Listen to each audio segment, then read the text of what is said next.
कहते हैं English is a very funny language, तो मैं आपसे पूछना चाहता हूँ भावना कि वेन और वेन में क्या फर्क है? ये कैसा सवाल है हमें, दोनों ही एक ही शब्द है। VAIN यानी व्यर्थ। India did very well in first 10 matches but the effort went in when in the finals. और VEIN मतलब नसें। और नसों का तो बहुत अहम रोल होता है हमारी बॉडी में। वेन्स तो नसें हुई, वेरिकोज वेन्स क्या है?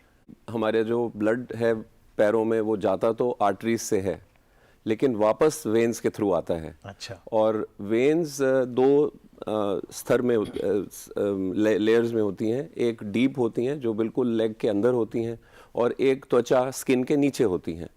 तो वेरिकोज वेन्स वो तकलीफ है जिसमें जो त्वचा के नीचे वाली जो वेन्स हैं वो बड़ी हो जाती हैं, लंबी हो जाती हैं और डायलेटेड होके टेढ़ी मेढ़ी हो जाती हैं, क्योंकि जब लंबी हो जाएगी तो सीधी नहीं रहेगी, थोड़ा सा टेढ़ा कोर्स चलेगा उसका। तो इनको हम वेरिकोज वेन्स कहते हैं। हमारी बनावट का चैलेंज है, क्योंकि आप देखिए कि ब्लड जो पैरों में जा रहा है वो जा तो हार्ट के पंप से रहा है, ठीक है, लेकिन कभी किसी ने सोचने की कोशिश नहीं करी होगी कि वापस कैसे आ रहा है।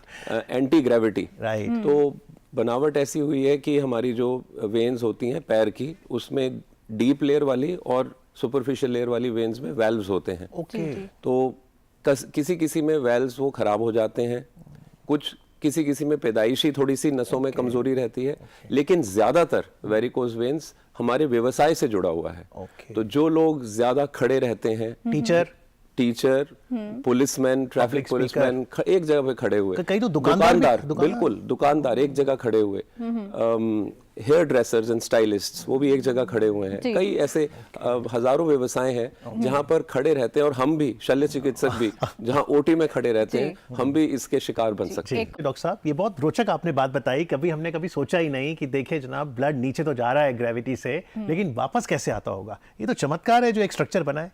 देखिए, यही बॉडी तो पूरी चमत्कार से भरी हुई है। हमारी फिल्ट्रेशन हो रही है किडनी से, हार्ट से पंपिंग हो रही है। अगर हम घर का पंप कभी खुला छोड़ देते हैं तो जल जाएगी मोटर, लेकिन ये देखिए कैसा पंप है। तो उसी तरह से जिस तरह से ये ब्लड को हमारे पैरों में, हाथों में भेजता है, हमारी जो वेन्स हैं वो उससे ब्लड वापस आता है। तो बनावटी वेल्व्स बने हैं, और वो वेल्व्स जो हैं वो हमारे पैर की जो वेन में जो ब्लड कॉलम है उसको छोटे छोटे हिस्सों में तोड़ देता है, ताकि इकट्ठा प्रेशर ना पड़े। तो जाहिर सी बात है कि अगर वेल्व्स खराब हैं तो नीचे प्रेशर बढ़ जाएगा। दूसरा, अगर हम बैठे रहें तो हमारे काफ पंप नहीं चलेंगे, जैसा मैडम ने पहले बताया। तो काफ पंप उस ब्लड को वापस भेजते हैं। और तीसरा, जो लोग कई बार हमारे जैसे व्यवसाय में खड़े हैं या कई बार प्रोलॉन्ग्ड बेड रेस्ट में हैं, उनको भी क्लॉटिंग, वो अंदर की जो मेन वेन है उसमें ब्लड क्लॉट हो जाता है, तो उसमें फिर ब्लड आने का सिर्फ जो रास्ता है वो ऊपर वाला रह जाता है।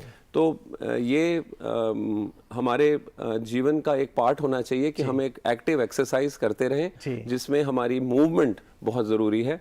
खड़े हुए एक जगह रहना उचित नहीं है। जी, तो उम्मीद करते हैं दैनिक दिनचर्या में हमने जो आपने आज बातें बताई हैं वेन हेल्थ से जुड़ी, उसको हम प्रयोग करेंगे ताकि हमारी बात जो है सार्थक रहे, वेन में ना जाए।